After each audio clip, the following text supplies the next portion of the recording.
Hi viewers, this is Sri Ramlu. So before watching this video, please subscribe it. Today's topic is a bipolar junction. So first, what is the bipolar junction? Transistor, BJT. In short form, we call it is a BJT. So what is a BJT? Transistor.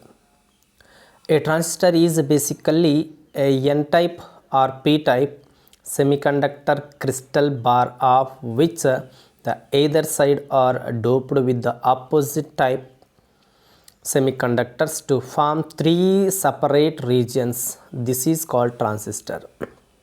See here, what is a transistor? Transistor is basically it is either N-type or it is a P-type semiconductor crystal bar. It is a bar means this type of material which either side means both side are doped with the opposite type. Both side are doped with opposite type. Suppose for example, let it is either N or P means let it is N. Either side means both side it is doped with opposite semiconductor. So opposite semiconductor is what? This side is P and this side is also P. Then we call it is a transistor and it forms three regions 1, 2, 3 and it is named as PNP transistor. Suppose N material is taken. Let it is a N is taken inside. Either side, this side is what? This side is a P type, it is P type, it is PNP. Okay, if it is a P type and this side is what? N and N, NPN. So like this we have the different types of transistor, two different types of transistors. One is PNP and another one is NPN transistor. Okay, there are two types of transistor, PNP and a NPN transistor type. And NPN transistor is composed of two N-type semiconductor separated by a thin section of P-type as shown in figure. So here it is what? NPN. NPN means where is this is the NPN. It is N and it is N, and in this in between them is a P-type is there, and a P-type region is very small. A PNP transistor is composed of two P sections separated by a thin N-type. When the transistor is like this, in this manner, then whatever present in the middle, that is always thin in size comparing to other two types. Next, the three regions of transistors are emitter, base and collector. Okay, those three types are named as emitter, base and collector. Okay, and before that transistors are also denoted schematic symbol, but actually transistor is in this type. But while drawing the diagram or while studying about the transistor or in writing the examination, transistors we must denote them like this only. Okay, so this is transistor showing, and here arrow mark is given. This arrow mark, what it indicates? Arrow mark is always drawn on the emitter section. And now see here, before this here it is what it is this there are the three terminals. It is a 1, 2 and 3, and here it is named as emitter, it is base and it is a collector. See, this is the actual diagram is this one. Suppose if it is a PNP transistor, okay, and this section we call it is emitter, this section is called collector, and the middle section is called base.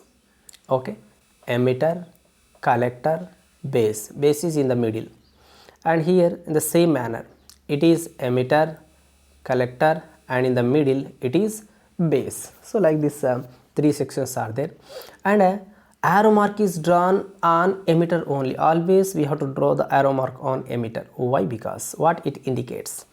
It indicates what type of transistor that is. Just now we have seen or observed there are the two types of transistor. One is NPN, another one is PNP. How can we know the given transistor is NPN or PNP? So by using the arrow mark only we decide whether the given transistor is NPN or PNP. See here, how can we decide? Here, and here arrow mark is taken on emitter section only, and see it indicates what? Arrow mark is always from P type to N type. Okay, so please keep in mind, arrow mark is drawn, the emitter is from P region to N region. So that means here, if it is P, see P arrow mark is given like this, means this is P and this is N, then opposite side is also P. This side whatever present, what type present, the same type will present this side, but middle is different. Once again, and let me see that downward, arrow mark is given this side, outward. That means here it is a P type and this side is N type. And if it is N, then it is also N. Then it is what? NPN transistor. Here also see, it is a P and here N. If it is P, then this is also P. So it is PNP transistor. So like this, by using arrow mark only we can decide the given transistor is whether it is a NPN or PNP by arrow mark only. Arrow mark is always from P to N. Now, three regions are there. Among the first region name is emitter. The region is heavily doped. Emitter region is heavily doped. It emits or injects electrons or holes into the base. Okay, so like this there are the three regions. It is, if it is a PNP transistor, okay, PNP, then here majority charge carriers are hole, then holes injected into base. If it is NPN transistor, then here majority charge carriers are electrons are injected into base. So like this, injected means are sent. Emitter is always forward biased